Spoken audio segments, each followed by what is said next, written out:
Hello guys and welcome to the channel Churis Veda. आज हम लोग पढ़ने जा रहे हैं जो बाकी के डिफेंसेस हमारे बच गए थे वो। हमने वॉलेंटरी नॉन फिट इंजूरिया इसके पहले वाले वीडियो में पढ़ लिया था।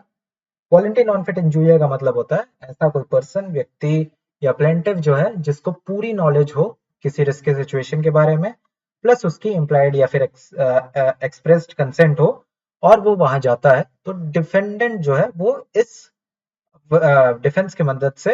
जो भी उसके ऊपर लाइबिलिटीज है उसको एब्सॉल्व कोर्ट के द्वारा करवा सकता है।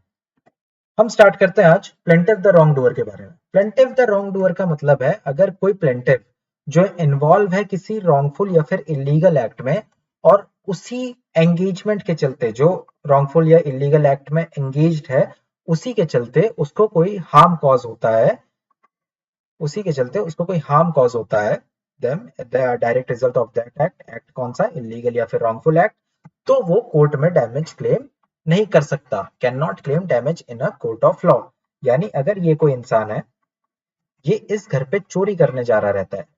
ठीक है, इस घर पे चोरी करने जा रहा रहता है और यहाँ कुछ पिट विट बनी है, कुछ पॉटोल है, पिट है,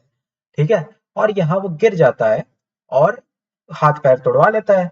ठीक है, ये सू कर देता है इसके मालिक को, ओनर को सू करता है, तो फिर जो कोर्ट है वो क्या बोलेगी, आप यहाँ क्या करने गए, कोर्ट को पता चलता है चोरी करने गए, तो कोर्ट कहेगी एक तो चोरी, ऊपर से सीना चोरी, आप एक तो इलीगल एक्ट कर रहे हैं, एक रॉन्गफुल एक्ट कर रहे हैं, एक अनएथिकल एक्ट कर रहे हैं, ठीक है, और ऊपर से आप डैमेजेस भी क्लेम कर रहे हैं, ये कहीं से भी जस्टिफाइबल नहीं है, कहीं से भी वाजिब नहीं है। इसके दो ही एसेंशियल है।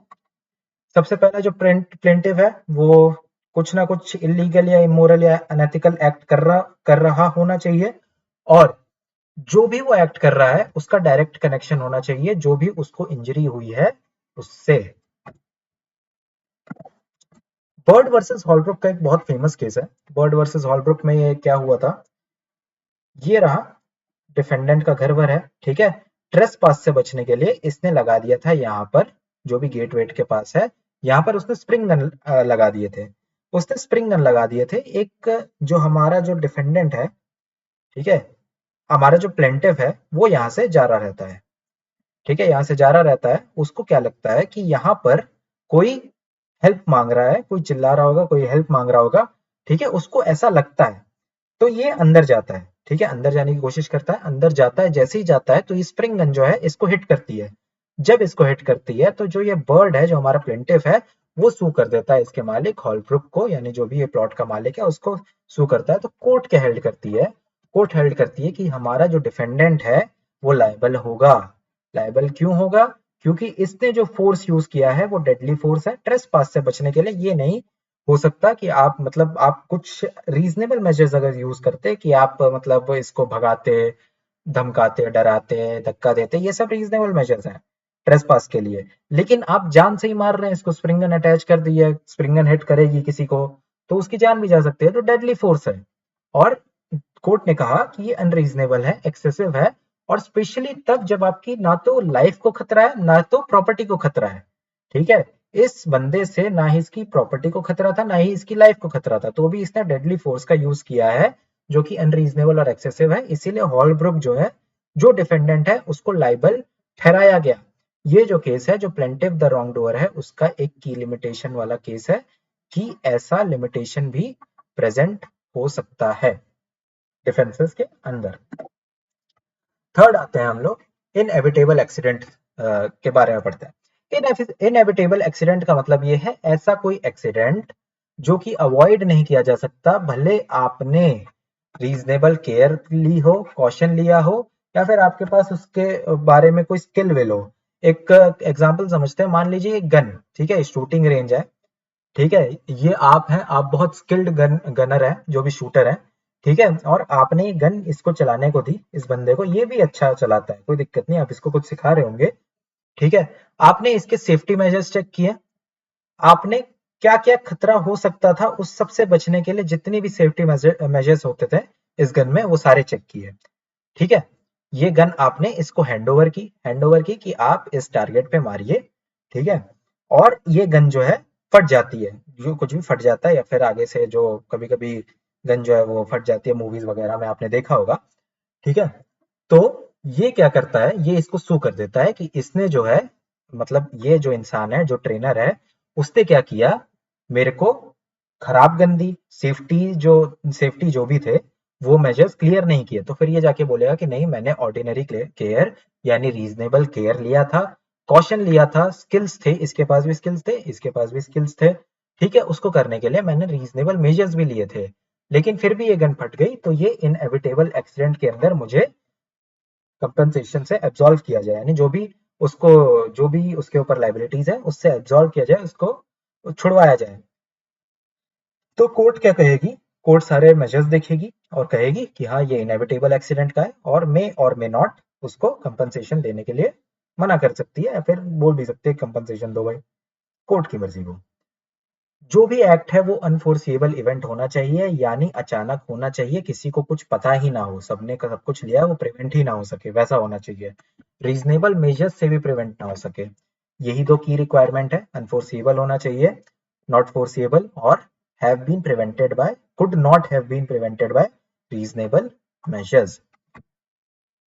और तीसरी चीज एक और इसमें ऐड कर देना, विदाउट नेग्लिजेंस और इंटेंशन होना चाहिए, यानी इसका कोई इंटेंशन नहीं था, इसकी कोई गलती नहीं थी इस गन को रोकने के लिए, फिर भी ऐसा हुआ, तो फिर वो इनएविटेबल एक्सीडेंट के अंदर आएगा। इलस्ट्रेशन से समझते हैं। ये एक कार है, मान लीजिए ये एरो जो है ये कार है, ये यहाँ जा रही रहती है, यहाँ एक पैच ऑफ ब्लैक आइस था, ठीक है। ये धीरे होती है, ये ब्रेक वेक सब मारती है, इसको देर से दिखता है, ब्रेक वेक सब मारती है, लेकिन फिर भी गाड़ी यहाँ स्किड होती है, स्किड होके क्या करती है, इस इंसान में भिड़ जाती है, इस इंसान को ठोकर लगती है उस गाड़ी से, तो ये इंसान जाके सू कर देता है। तो कोर्ट क्या बोलेगा, ये एक इनएविटेबल एक्सीडेंट है, जो ड्राइवर था वो केयरफुली ड्राइव कर रहा था, उसने सारे रीजनेबल मेजर्स भी लिए थे एक्सीडेंट होने से पहले, लेकिन वो प्रिवेंट नहीं हो सका, जो भी एक्सीडेंट था वो प्रिवेंट नहीं हो सका, तो वो इनएविटेबल एक्सीडेंट के अंदर आएगा। स्टैनली और पॉवेल का एक बहुत फेमस केस है। ये रहे हमारे भाई पॉवेल और ये रहे हमारे भाई स्टैनली, ये दोनों जाते हैं फेजेंट शूटिंग के लिए। फेजेंट एक बर्ड का नाम है, ठीक है, बर्ड का टाइप है। ये क्या करता है, ये शूट करता है, जैसे ये शूट करता है तो गोली जो है एक पेड़ से रिफ्लेक्ट होके इसको लगती है। ये थोड़ा मतलब फिजिक्स गलत हो गया, साउथ की मूवी जैसा हो गया, ऊपर गोली शूट कर रहा है नीचे, लेकिन जो भी पेड़ होगा उससे लग के स्टैनली को लग जाती है। स्टैनली क्या करता है, कोर्ट में जाके केस करता है पॉवेल के खिलाफ। कोर्ट क्या हेल्ड करेगी कि ये जो केस है वो इनएविटेबल एक्सीडेंट का है। इनएविटेबल एक्सीडेंट का क्यों, क्योंकि आप लोग गए थे फेजेंट शूटिंग के लिए, ठीक है, किसी को पता नहीं था, ये एक बहुत ही अनफोर्सिएबल और अनइंटेंशनल चीज थी कि पेड़ से गोली रिफ्लेक्ट करके आप ही को लग जाएगी, आपकी किस्मत खराब थी उस वक्त, ठीक है, गोली आर पार भी मतलब आजू बाजू भी जा सकती थी, लेकिन आपको लगी, ये एक इनएविटेबल एक्सीडेंट है जो कि अनफोर्सिएबल है, और इन भाई साहब का कोई इंटेंशन था ही नहीं, अनइंटेंशनल थे, ये भाई साहब की कोई गलती नहीं थी, कोई नेग्लिजेंस नहीं था इनके द्वारा, कोई इंटेंशन जो है आपको मारने का कोई था ही नहीं, तो इसीलिए ये इनएविटेबल एक्सीडेंट के अंदर आएगा, और जो पॉवेल है उनको कंपनसेशन नहीं देना होगा। फोर्थ जो है, फोर्थ डिफेंस है एक्ट ऑफ गॉड का। एक्ट ऑफ गॉड यानी ऐसे नेचुरल इवेंट्स जो एक्स्ट्रा ऑर्डिनरी हो, जो अनफोर्सिएबल हो और बियॉन्ड ह्यूमन कंट्रोल हो, ऐसे जो नेचुरल इवेंट है, अगर किसी का नुकसान पहुंचाते हैं तो वो डिफेंडेंट जो है वो इसके अंडर डिफेंस ले सकता है। दो ही चीज का दो कंडीशंस है, नेचुरल फोर्सेस यानी अर्थक्वेक, टोर्नेडो, अनप्रेसिडेंटेड फ्लड होना चाहिए, ठीक है, मैन मेड नहीं होना चाहिए, कोई नेचुरल इवेंट होना चाहिए। एक्स्ट्रा ऑर्डिनरी और अनफोर्सिएबल का मतलब हो गया अचानक होना चाहिए और इतना जोरदार होना चाहिए कि वो इंसानों के कंट्रोल में ही ना हो, ठीक है, जैसे बारिश हुई, फ्लड आया, एक अनप्रेसिडेंटेड फ्लड आया, ठीक है, तो वो इंसानों के कंट्रोल में ही नहीं है, फ्लड रोकना इंसानों के कंट्रोल में ही नहीं होगा। तो अगर किसी का डैमेज भी हुआ हो किसी चीज के कारण, तो वो एक्ट ऑफ गॉड के अंदर आता है, एक्ट ऑफ गॉड के अंदर डिफेंडेंट जो है वो डिफेंस ले सकता है। इलस्ट्रेशन समझते हैं, मान लीजिए ये जो है आपका पेड़ है, ठीक है, बहुत तेज आंधी आई, ठीक है, और ये पेड़ गिर जाता है किसी के गाड़ी पर, किसी के गाड़ी पर ये पेड़ गिरता है, तो ये जो जिसके जो ओनर है वो आपको सू करता है, तो आप क्या कर सकते हैं, बोलेंगे कोर्ट को कि एक्ट ऑफ गॉड के अंदर मैं डिफेंस लेना चाहता हूं कि ये जो पेड़ है वो बहुत तेज आंधी, ठीक है, एकदम एक्स्ट्रा ऑर्डिनरी, और आंधी आ सकती थी ऐसा कोई अंदेशा हमें नहीं था, और ये पेड़ जो है अपने आप गिर गया, मतलब अपने आप, मतलब आंधी से गिर गया, इसकी वजह से इनकी गाड़ी को डैमेज हुआ है, तो हम एक्ट ऑफ गॉड के अंदर डिफेंस लेना चाहते हैं। तो कोर्ट क्या हेल्ड करेगी, ठीक है, आपको कोई कंपनसेशन देने के लिए, मतलब जो भी ओनर है इस पेड़ का, उसको लायबल नहीं ठहराया जाएगा। निकोल्स वर्सेस मार्सलैंड का केस। मार्सलैंड ने एक अपना आर्टिफिशियल लेक इधर बनाया हुआ था, सारे बांध बांध इसने लगाए थे ताकि पानी वानी जो है बाहर ना जाए। लेकिन जो है बहुत तेज बारिश होती है, 3-4 दिन बहुत भयंकर बारिश होती है, और ये बांध टूट जाते हैं और पानी फ्लड कर जाता है। ठीक है, फ्लड करके ये जाता है निकल्स के प्लॉट में, जो भी है प्लॉट होगा या फिर जो भी जायदाद जमीन घर वर, ठीक है, उसके अंदर जाता है और डैमेज करता है किसको, निकल्स को। और निकल्स जो है वो मार्सलैंड को सू करता है। कोर्ट क्या कहती है कि ये जो है, it is the flood was caused by an act of God. ठीक है, भले ये आर्टिफिशियल लेक है, लेकिन जो फ्लड कॉज हुआ है वो किसकी वजह से हुआ है, इस तेज बारिश की वजह से हुआ है। 3-4 दिन की जो तेज बारिश थी अचानक आई, ठीक है, और जो भी जो ये एक्ट है, जो भी वो फ्लड कॉज हुआ है वो किसकी वजह से हुआ है, एक्ट ऑफ गॉड की वजह से हुआ है। इसीलिए मार्सलैंड जो है वो लाइबल नहीं होंगे आपको कंपनसेशन देने के लिए, वो प्रिवेंट भी नहीं कर सकते थे। और उन्होंने रीजनेबल केयर भी किया था। रीजनेबल केयर यानी इन्होंने बांध बांध बिछाए थे, जो भी लगाए होंगे, बिछाए मतलब लगाए होंगे, बांध बांध लगाए और टूट गए होंगे गलती से, गलती यानी बारिश की गलती की वजह से टूटे होंगे, इसीलिए वो एक्ट ऑफ गॉड के अंदर आएंगे। एक्ट ऑफ गॉड के अंदर जो मार्सलैंड है वो डिफेंस ले सकता है, लिया भी होगा, इसीलिए वो लाइबल नहीं ठहराया गया। फिफ्थ है प्राइवेट डिफेंस। प्राइवेट डिफेंस का मतलब ऐसा कोई व्यक्ति, ठीक है, ऐसा कोई पर्सन, ठीक है, जो कोई रीजनेबल फोर्स यूज करता है ताकि वो प्रोटेक्ट कर सके। ऐसा रीजनेबल फोर्स, सबसे पहली चीज तो रीजनेबल फोर्स होना चाहिए, ज्यादा फोर्स नहीं होना चाहिए, ठीक है, ताकि वो प्रोटेक्ट कर सके किसी पर्सन प्रॉपर्टी, या फिर किसी और पर्सन को, अपने आप को, या फिर किसी और प्रॉपर्टी को, अपनी प्रॉपर्टी, या फिर किसी और पर्सन को किसी इमिनेंट थ्रेट से, यानी किसी इमीडिएट थ्रेट से। एग्जाम्पल के तौर पे समझते हैं, मान लीजिए ये एक अपना बंदा है, ठीक है, ये जाता है इसको मारने, ठीक है, इस बंदे को मारने जा रहा है, ये वाला बंदा इस बंदे को मारने जा रहा है, मुक्का मुक्का मुक्का मारने जा रहा है, ठीक है, तो ये बंदा क्या करता है, धक्का दे देता है, धक्का दे देता है, इसको चोट लगती है, इसको चोट लगती है, ये अगर सू भी कर दे तो फिर कोर्ट क्या हेल्ड करेगी, जो रीजनेबल फोर्स, ठीक है, इसने रीजनेबल फोर्स का यूज करके अपने आप को प्रोटेक्ट किया है, तो कंपनसेशन नहीं देगा। 3R टेस्ट से समझते हैं कि जो भी खतरा है, जो भी थ्रेट है, वो रियल और इमिनेंट होना चाहिए, यानी रियल और इमीडिएट होना चाहिए, रीजनेबल फोर्स का इस्तेमाल होना चाहिए। रीजनेबल फोर्स इसीलिए, मान लीजिए ये जो मुक्का मारने आ रहा था इसको, इसका मतलब ये नहीं कि आप उसको गोली मार दें, ठीक है, ये अगर मुक्का मारने आ रहा है आपको, आप धक्का देंगे तो वो रीजनेबल फोर्स है। लेकिन अगर आप इसको बंदूक दिखा देते हैं, बंदूक या फिर गोली मार देते हैं, तो वो अनरीजनेबल है, वो एक्सेसिव है, वो जस्टिफाइबल नहीं होगा। तो रीजनेबल फोर्स होना चाहिए, और रिटेलिएशन वर्सेस डिफेंस होना चाहिए, यानी रिटेलिएट आप कर सकते हैं, सॉरी, डिफेंस आप कर सकते हैं, रिटेलिएट करेंगे तो फिर वो प्राइवेट डिफेंस कहां से, ठीक है, आप डिफेंस कर सकते हैं, रिटेलिएट नहीं कर सकते, रिटेलिएट नहीं कर सकते, डिफेंस कर सकते हैं। Retaliate is not equal to defence, यानी the force must be for protection, protection के लिए यूज कीजिए, रिवेंज के लिए नहीं। एग्जाम्पल से समझते हैं, pushing someone away who is actively trying to punch you is justified. ये महाशय इसको पंच कर रहे थे तो आपने इसको पुश किया, वो जस्टिफाइबल है। Chasing them down the street to hit them back is not. Push वुश कर दिया, ये भागने लगा, आपने लाठी उठाई, इसको दौड़ा दिया, पूरे गली भर मोहल्ले भर दौड़ा दिया, तो वो जस्टिफाइबल नहीं है, वो रिटेलिएशन है, तो आप प्राइवेट डिफेंस का उसमें यूज नहीं कर सकते। जैसे बर्ड वर्सेस हॉलब्रुक के केस में हमने पढ़ा था, बर्ड वर्सेस हॉलब्रुक के केस में हमने पढ़ा था कि वो जो स्प्रिंग गन यूज की थी वो एक्सेसिव थी, वो अनजस्टिफाइड थी, इसीलिए डिफेंस फेल्ड हुआ था। और अगर वो प्राइवेट डिफेंस के अंडर भी आता तो फिर भी वो फेल हो जाता, क्योंकि एक्सेसिव और अनजस्टिफाइड फोर्स का यूज किया गया था। अब आते हैं नेसेसिटी की ओर। नेसेसिटी मतलब सबको पता है, कुछ ऐसी जरूरत चीज, जरूरी की चीज, यानी आपका, यानी किसी आपको बड़े थ्रेट को कम करना है, रिड्यूस करना है, तो आपने कोई छोटा थ्रेट, यानी जो भी नेसेसरी थ्रेट था, नेसेसरी हार्म था, वो कॉज किया इसको कम करने के लिए, तो आपने जो हार्म कॉज किया है वो जस्टिफाइड होगा। Committing a tortious act to prevent a greater harm, to prevent, ये याद रखिएगा, ये सबसे इंपॉर्टेंट चीज इसकी कि प्रिवेंट क्या करना है आपको, greater harm from occurring. Essential elements imminent होना चाहिए, सीरियस थ्रेट होना चाहिए, ऐसा नहीं कि छोट-पुट थ्रेट है उसको प्रिवेंट करने के लिए आप बीच में कूद गए, सीरियस थ्रेट होना चाहिए। Act done in good faith, good faith में एक्ट, जो भी आप एक्ट करने जा रहे हैं वो गुड फेथ में होना चाहिए, मैलिशियस में नहीं। नेक्स्ट है प्रोपोर्शनैलिटी। प्रोपोर्शनैलिटी का मतलब द हार्म प्रिवेंटेड, हार्म जो आपने प्रिवेंट किया है वो ग्रेटर होना चाहिए जो आपने हार्म कॉज किया है। इसका मतलब ये नहीं कि अगर मान लीजिए दो जनों के बीच में लड़ाई हो रही है,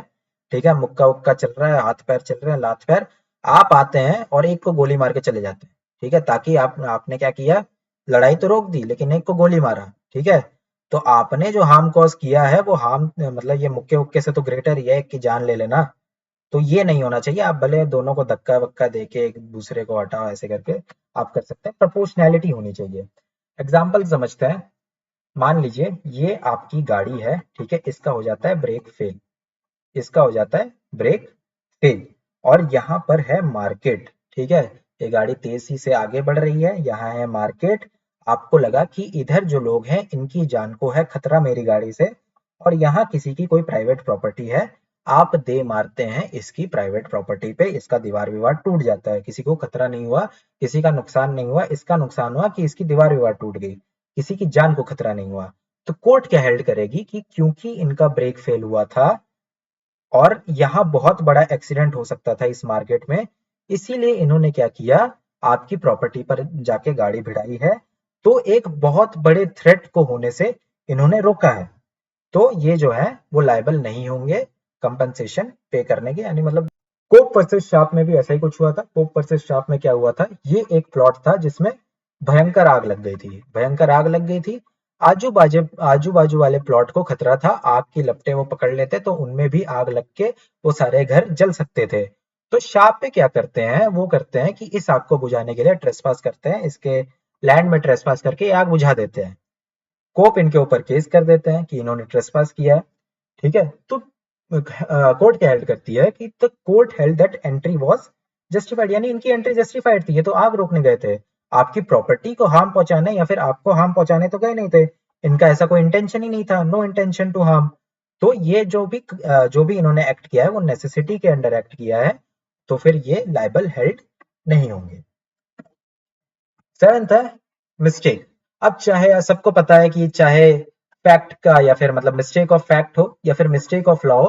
तो वो मतलब टॉर्ट लॉ में एडमिसिबल नहीं होगा, क्योंकि क्या है, जो टॉर्ट है वो फोकस रहती है harm cause to the plaintiff, यानी प्लेंटिफ को कितना हार्म कॉज हुआ है उस पे फोकस करती है, डिफेंडेंट्स के इंटेंशन से उसको कोई मतलब नहीं है। डिफेंडेंट का जो इंटेंशन है वो कहाँ मतलब रखता है, क्रिमिनल लॉ में रखता है, क्रिमिनल लॉ में रखता है। मेंसरिया सुना ही होगा, मेंसरिया, मेंसरिया यानी मेंसरिया यानी गिल्टी इंटेंशन, गिल्टी माइंड, वो कहा क्रिमिनल लॉ में कि अगर किसी क्रिमिनल का गिल्टी माइंड है, मेंसरिया है, तो मेंसरिया के अंडर जो है वो एक फुलफिल करता है, क्राइटेरिया फुलफिल करता है कि हाँ इसका गिल्टी माइंड था, इसका इंटेंशन था उसको किल करने के लिए, इसको इसीलिए उसको ये पनिशमेंट दी जाए। लेकिन टॉर्ट क्या बोलता है, टॉर्ट बोलता है कि मुझे ये फर्क ही नहीं पड़ता कि डिफेंडेंट का इंटेंशन क्या है, कि डिफेंडेंट से मिस्टेक क्या हुई है, मेरे को उससे फर्क नहीं पड़ता, मेरे को तो ये देखना है कि प्लेंटिफ को कितना नुकसान पहुंचा है, ठीक है। इसीलिए मिस्टेक जो है, मिस्टेक ऑफ फैक्ट या फिर मिस्टेक ऑफ लॉ आते ही नहीं है, गिने ही नहीं जाते, लेकिन कुछ एक्सेप्शन हो सकते हैं। एक्सेप्शन क्या है कि अगर मैलिशियस प्रोसिक्यूशन या डिसीट है, ठीक है, उसमें जो मोटिव और मेलिस है वो की इंग्रेडिएंट्स रहते हैं, ठीक है, मोटिव और मेलिस से मैलिशियस प्रोसिक्यूशन या डिसीट हो सकता है, तो अगर वहां कुछ जेन्युइन मिस्टेक है तो वो वैलिड डिफेंस माना जाएगा। मिस्टेक का एक केस लगा कंसोलिडेटेड को वर्सेस कर्टिस का। कर्टिस को ये लगा कि जो कंसोलिडेटेड को के पास जो गुड्स हैं, जो भी उसके मतलब कुछ भी सामान था, वो कर्टिस की कंपनी को बिलोंग करते हैं, तो फोर्सिबली उसने इनसे गुड्स ले लिए। कंसोलिडेटेड को ने कर्टिस के ऊपर केस किया। कोर्ट क्या हेल्ड करती है, mistake of fact is not a valid defence in tort. Curtis ने बोला होगा कि गलती हो गई, मेरे को पता नहीं था, मेरे से मिस्टेक हो गई कि ये जो गुड्स हैं ये मेरे नहीं है, ठीक है, ये मिस्टेक ऑफ फैक्ट हुआ,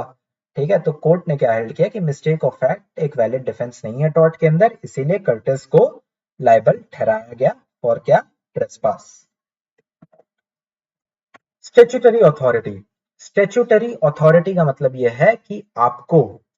ऑथराइज किया जाता है बाय लॉ या फिर बाय स्टेच्यूट या फिर लेजिस्लेचर या फिर गवर्नमेंट कुछ परमिट करती है कोई एक्ट करने को, कुछ काम करने को। एग्जाम्पल से समझते हैं कि मान लीजिए ये एक आदमी है, पुलिस या फिर जो भी स्टेच्यूट था इसने बोला कि इसको बोला गया कि आप इसके एक घर जाइए, ठीक है, एक घर जाइए और इधर से ए बंदे को, ए नाम के बंदे को डिटेन करके लाइए, अरेस्ट करके लाइए। अब ये क्या है, नो नेग्लिजेंस, नो नेग्लिजेंस यानी जो क्राइटेरिया, जो लिमिटेशंस है उसका ध्यान रखते हुए ए को गिरफ्तार करेगी। सबसे पहला लिमिटेशन क्या है, नो नेग्लिजेंस। नेग्लिजेंस क्यों नहीं, विदाउट किसी गलती या फिर विदाउट किसी नेग्लिजेंस के होना चाहिए। और if there was a way to perform the act without causing harm, अगर ए को कोई हार्म बिना कॉज किए भी रास्ता निकलता है इसको डिटेन करने का, तो it should have been taken. यानी अगर ए ऐसे ही आने को तैयार है तो इसको झापड़ वापड़ मारने की जरूरत नहीं है, ऐसे ही लेके आइए। अगर आप झापड़ वापड़ मारते हैं तो आप नेग्लिजेंस करते हैं, गलती करते हैं आप कि इसको झापड़ क्यों मारा। तो अगर आप ये टॉर्ट फाइल भी करता है आपके ऊपर तो आपको कंपनसेशन जो भी है वो देना पड़ेगा। और with in the scope of authority होना चाहिए, with in the scope of authority यानी अगर आपको परमिशन है सिर्फ ए को गिरफ्तारी करने की तो आप यहां रह रहे बी को गिरफ्तार नहीं कर सकते। आप सिर्फ ए को गिरफ्तार करके लाइए, बी को जब परमिशन मिलेगी तब गिरफ्तार करके लाइएगा। यानी with in the scope of authority होना चाहिए। ये केवल बस एक एग्जांपल है, रियल केस के एग्जांपल समझते हैं। मान लीजिए ये एक है पटरी बनाई है गवर्नमेंट द्वारा, जो है रेलवे कंपनी को बोला गया कि पटरी आप बनाइए, और यहाँ जो घर वाले थे इन्होंने कंप्लेन कर दी। किस बात की कंप्लेन की, केस फाइल किया कि इधर से जो ट्रेन पास होती है बहुत ज्यादा नॉइस प्रोड्यूस करती है, बहुत ज्यादा वाइब्रेशन प्रोड्यूस करती है, जिसकी वजह से हमें होता है न्यूसेंस। ठीक है, तो जो ये लोग हैं रेलवे कंपनी को सू करते हैं, तो कोर्ट क्या हेल्ड करती है, कोर्ट हेल्ड करती है कि रेलवे कंपनी जो है वो नॉट लाइबल, मतलब लाइबल नहीं होगी for the inevitable noise and vibration from trains provided it operates the line with proper care and without negligence. सबसे पहली बात तो ये गवर्नमेंट ने दिया था इसको काम, ठीक है, कि गवर्नमेंट ने ऑथराइज किया था यहाँ रेलवे बनाने के लिए, रेलवे लाइन बनाने के लिए, और विथ प्रॉपर केयर यानी इससे पहले से ही कुछ ना कुछ केयर करी होगी कि साउंड वाउंड जो है, वाइब्रेशन वाइब्रेशन कम हो जाए। और इनकी कोई नेग्लिजेंस ही नहीं था कि इधर तो गवर्नमेंट ने बोला बनाने के लिए तो फिर करना तो पड़ेगा ही। एक केस है वॉगन वर्सेस स्टैफेल रेलवे कंपनी का केस है। इसमें क्या हुआ था, ये जो आपको ये रेलवे दिख रही है, रेलवे लाइन दिख रही है, ये पार्लियामेंट ने जो है, पार्लियामेंट ने बोला था कि यहाँ जो है इस रेलवे लाइन पे गाड़ियां जो है, गाड़ी यानी रेलवे जो है दौड़ेगी, ठीक है, दौड़ेगी मतलब चलेगी। ठीक है, तो इसकी एक चिंगारी उठी, मतलब जो चिंगारियां उठती है ना जब गाड़ियां चलती है, लोहे से लोहा टकराता है तो चिंगारी चिंगारी उठती है ना। तो वॉगन का एक प्लॉट था, इसमें बहुत सारे गुड्स थे, ठीक है, और गुड्स जो थे, गुड्स मतलब वुड्स, वुड के गुड थे, वाह राइम हो गया, वुड के गुड थे यानी लकड़ियों के कुछ ना कुछ सामान वामान रखे हुए थे, पेड़ वगैरह जो थे वो रखे हुए थे। ये जो है चिंगारी पकड़ती है और जल जाता है, बहुत बड़ा डैमेज होता है। ठीक है, लेकिन कोर्ट क्या हेल्ड करती है, court ruled in favour of the railway company, railway company के फेवर में करती है। क्यों करती है, क्योंकि ऑथराइज किसका था, पार्लियामेंट का ऑथराइज था, लेजिस्लेचर। ठीक है, and they took reasonable care, उन्होंने रीजनेबल केयर किया था। इसका मतलब ये जो ये जो भी काम हुआ, जो भी डैमेज हुआ वो एक्सीडेंटल था। ठीक है, ये एक्सीडेंटल था, उन्होंने केयर भी की, मतलब रीजनेबल केयर लिया था। तो ये जो हुआ है, जो भी ये एक्ट हुआ है वो एक्सीडेंटल था, और जो भी रेलवे कंपनी है उसको लाइबल हेल्ड नहीं किया गया। अगर आपको ये वीडियो अच्छी लगी हो, लाइक कर दीजिए, शेयर कर दीजिए, सब्सक्राइब कर दीजिए। Thank you for watching juris Veda.